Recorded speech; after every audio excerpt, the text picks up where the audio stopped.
is what they call Martinez. We can usually see them widely on the Philippines. Other people there kept this bird as a pet because of its ability to talk or to make sounds like a human or other animal. In this video you are about to hear Martin the Martinez from Pangasinan, who tries to vocalist and eventually speak later.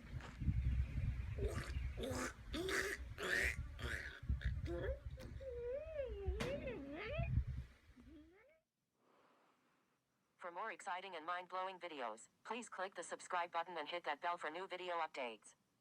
Thanks for watching.